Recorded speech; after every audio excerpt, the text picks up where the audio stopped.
আলহামদুলিল্লাহ কাফা ওয়াসসালামু আলা ইবাদিহিল্লাযী নাসতাফা মা বাদ। বোন জানতে চেয়েছেন যে একজন নারী যদি বেপর্দা চলাফেরা করে তাহলে তার জন্য নাকি 4 জন পুরুষ জাহান্নামে যাবে, তার মধ্যে একজন তার পিতা, দ্বিতীয় তার স্বামী, তৃতীয় তার বড় ভাই, চতুর্থ তার ছেলে। এই হাদিসটি কতটুকু সত্য? আকুল বিল্লাহি তৌফিক। এটি কোনো হাদিস নয়, রাসূল সাল্লাল্লাহু আলাইহি সাল্লামের কথা নয়, এটি হচ্ছে বানোয়াট কথা এবং কুরআন বিরোধী কথা। কারণ আল্লাহ রাব্বুল আলামিন বলছেন, লা তাজিরু ওয়াজিরাতু উযরা উখরা, একজনে পাপের বোঝা আরেকজন বহন করবে না। সুতরাং বিবাহিতা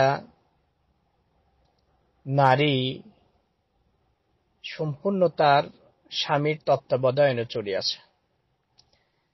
এখানে স্বামীর কমান্ড তার উপরে বর্তাবে। তাই যদি স্ত্রী বেপর্দায় থাকে, স্ত্রী খোলামেলাভাবে চলাফেরা করে, স্বামী যদি জানতে পারে যে আমার স্ত্রীর চলাফেরার মধ্যে ত্রুটি আছে, জানার পরেও যদি স্বামী শিথিলতা দেখায়, তাকে যদি সংশোধন হওয়ার জন্য সিগন্যাল যদি না দেয়, তাহলে কিন্তু এই স্বামী হাদিসের আলোকে দায়ুস হিসাবে গণ্য হবে। আর রাসূল সাল্লাল্লাহু আলাইহি ওয়াসাল্লাম বলছেন, আদ-দায়ুস লা ইয়াদখুলুল জান্নাতা, দায়ুস ব্যক্তি জান্নাতে প্রবেশ করবে না। সুতরাং এটি এখানে তার ছেলে, এখানে তার ভাই, তার বাপ, এইটা আসবে না, এটা স্বামীর উপরে বর্তাবে। এই ক্ষেত্রে স্বামীর অবশ্যই করণীয়, তাকে বুঝাবে, তার হেদায়েত কামনা করে দোয়া করবে, তাকে প্রয়োজন হলে শাসন করবে, শারীরিক শাস্তিও দিতে পারে। এই জন্য স্ত্রীর আত্মীয় স্বজনকে নিয়ে সে এই ব্যাপারে বৈঠকও করতে পারে। যে মাধ্যমগুলো আছে এইগুলো অবলম্বন করার পরও যদি মহিলা সংশোধন না হয়, সেই ক্ষেত্রে এই স্বামী আখিরাতের ভয়ে, স্ত্রীর কারণে স্বামীর উপর যেন আখিরাতে সমস্যা না হয়, এই জন্যই এই ধরনের মহিলাকে সে তার থেকে সম্পূর্ণ দায়িত্ব মুক্ত হয়ে যাবে, অর্থাৎ তাকে সে স্ত্রীর লিস্ট থেকে আউট করে দিবে। এটি হচ্ছে উচিত।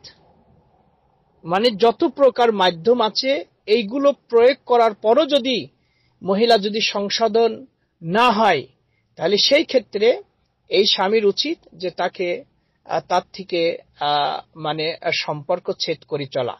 অন্যথায় তার কারণে তার বাপ, ভাই, ছেলে গুনাহগার হবে এমনটি না।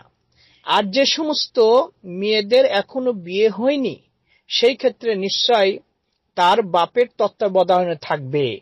এই ক্ষেত্রে বাপ যদি তার মেয়েকে শাসন না করে, তাহলে ঠিক স্বামীর ন্যায় বাপও দায়ুস হিসাবে গণ্য হবে, কারণ বাপের কমান্ড এখানে চলবে।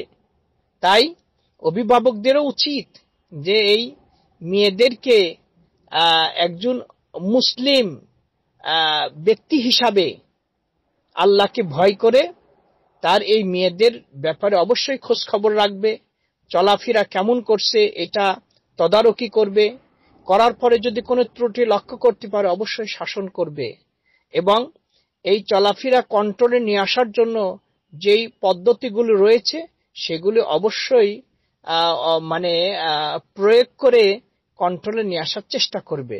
আল্লাহ রাব্বুল আলামিন আমাদের সকলকেই যেন এই সুসন্তান আল্লাহ দান করেন, আর সংসারে যেন আল্লাহ শান্তি দান করেন।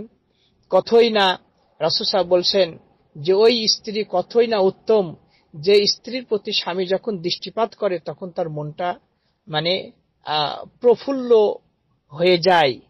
স্ত্রী কত সুন্দর করে স্বামীকে আদর করে, এই রকমই আসলে মানে রমণী হওয়া উচিত। আল্লাহ আমাদের সকলকেই তাকওয়া, পরহেজগারি রমণী দান করুন। আল্লাহ আমাদের সকলকেই সুস্থ রাখুন, ভালো রাখুন, দিনের উপর প্রতিষ্ঠিত রাখুন।